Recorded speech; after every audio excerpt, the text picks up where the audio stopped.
Hello everyone, and welcome back. Before we start this video, I have to make a disclaimer. This channel is a true crime storytelling channel. I do not encourage or endorse to any of the behaviors of the people I am talking about in my videos. These videos are strictly only for entertainment and educational purposes.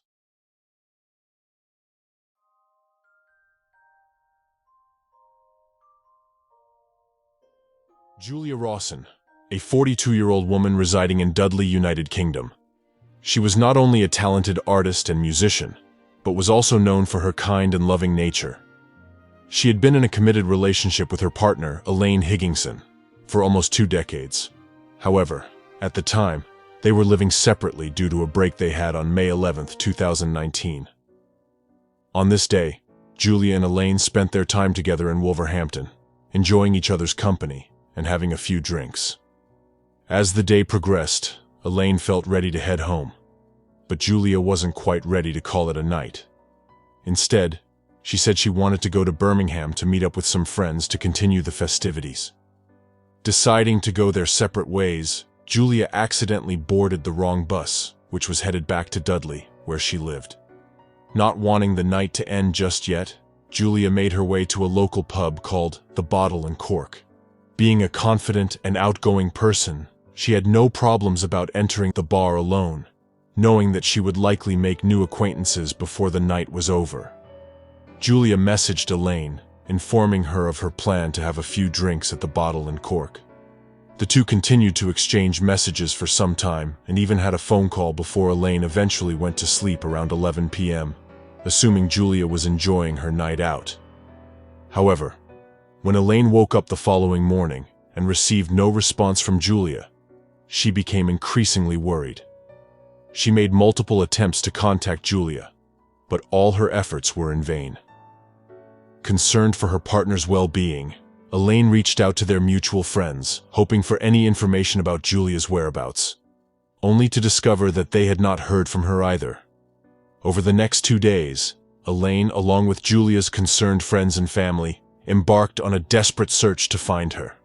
They retraced the route she would have taken from the pub to her house, hoping to find any clues that could shed light on her disappearance. Unfortunately, there were no signs or indications of what could have transpired. With a growing sense of dread, they realized it was time to report Julia as missing.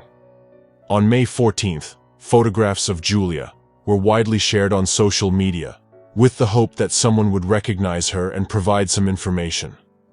The police began their investigation by analyzing the CCTV footage from the Bottle and Cork, where Julia was last seen. In the footage, it was evident that Julia had spent several hours engaged in conversation with an unknown man. The police shared still images from the CCTV footage with Julia's friends, hoping that they might recognize the individual. However, none of them had any knowledge of who the man could be.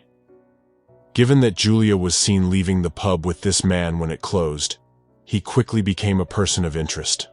The police released the CCTV images, urging anyone who knew the man's identity to come forward with information.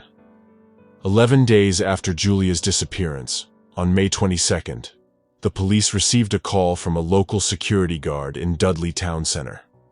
The security guard reported sighting a man who matched the description of the person of interest from the CCTV footage. The police swiftly dispatched officers to the location and apprehended the individual fitting the description. This man was identified as Nathan Maynard Ellis, age 30. At the time, Nathan was shopping in the center with his boyfriend, David Leasley, age 25. The police approached Nathan, informing him that they wished to speak to him in connection with Julia's disappearance. As Nathan and David lived together, both were taken into custody. The police proceeded to search the couple's apartment, where they made a series of chilling discoveries inside.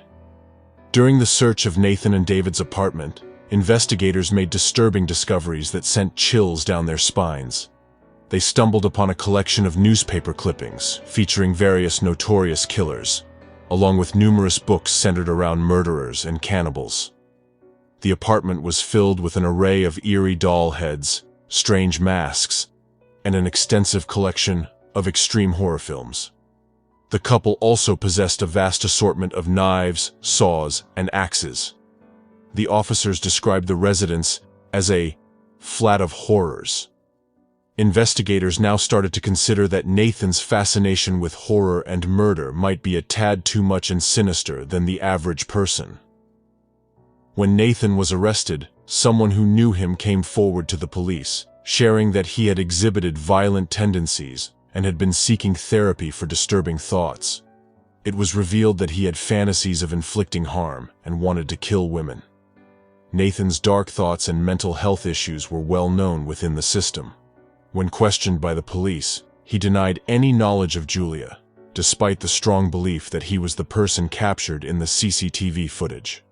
Further footage emerged, this time featuring both Nathan and David. They were seen walking together near a canal on multiple occasions, carrying plastic bags on May 12th and 13th. The couple failed to provide a believable explanation for their actions and the bags. The police found this behavior suspicious and initiated a thorough search of the canal. Subsequently, additional footage was uncovered, showing Nathan and David disposing of old carpet and a sofa at a dump on May 16th. The police managed to retrieve the carpet and sofa. They had bloodstains on them, which raised significant concerns. In their apartment, new carpets had been installed, but upon removing them, dried blood was discovered on the floorboards. Also inside Nathan's bedside drawer, investigators found a napkin with Julia's nickname, Juju, written on it. Nathan's mother then came forward and told the police they were welcome to come and search her home for any clues, as David and Nathan had been over to her house recently and used an incineration bin in her garden. Inside the bin, the police found something that appeared to be burnt clothing, although the fire had not completely destroyed the clothing, and upon closer inspection, investigators noticed what looked like dried blood on the garments. It was later confirmed to be blood, and also matched Julia's DNA.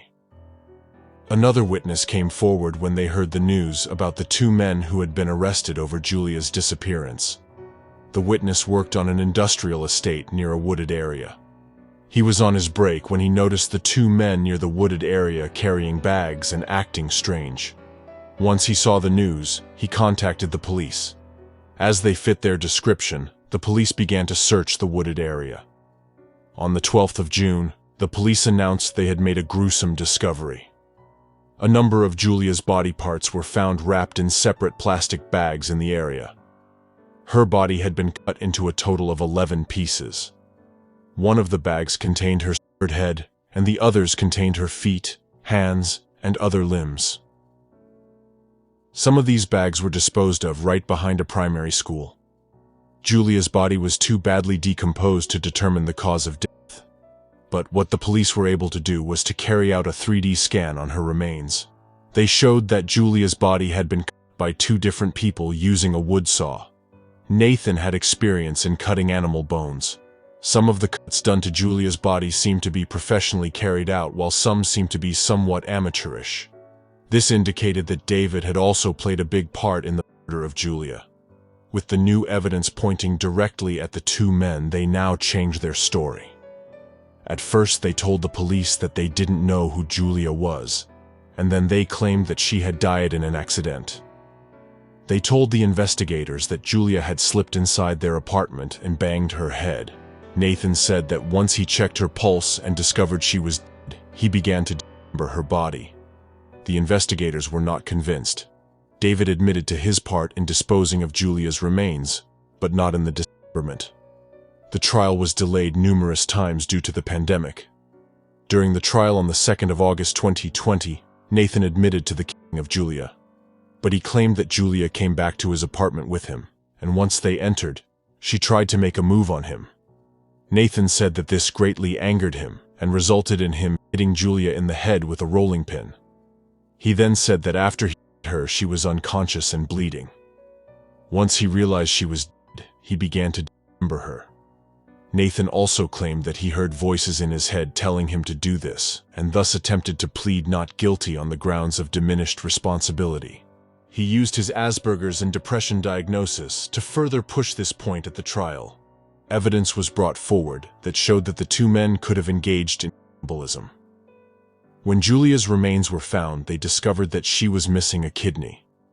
The two men denied the accusation, and it could not be proven, so the judge rejected this claim. During the trial, the two of them seemed to show no remorse for their crime. It also was revealed that Nathan even visited a local pub just hours after murdering Julia, where he was seen laughing and joking with people. Some people recalled him being especially happy that day because he was preparing for his birthday. On the 21st of May, the judge said that he did not believe that Nathan had gone out that night looking to kill. Instead, the judge believed that Nathan saw an opportunity to carry out his fantasy of killing a woman. Once inside the apartment, Nathan attacked and murdered Julia and carried out his twisted fantasy. The judge also believes that Nathan took the lead role in the murder, but that David quickly joined in on the attack and the dismemberment. David was found guilty and sentenced to life in prison with a minimum sentence of 19 years. Nathan was also found guilty and sentenced to life in prison with a minimum sentence of 30 years. When Nathan was called for the murder, a woman came forward and accused Nathan of forcing himself upon her in 2007. The woman was 15 years old at the time and Nathan was 17. Nathan knew she was vulnerable at the time and used this to his advantage. He was found to be guilty of this crime too. Thank you for watching this video. Please feel free to share your thoughts in the comments down below. Don't forget to like the video and also subscribe for more. See you next time. Bye.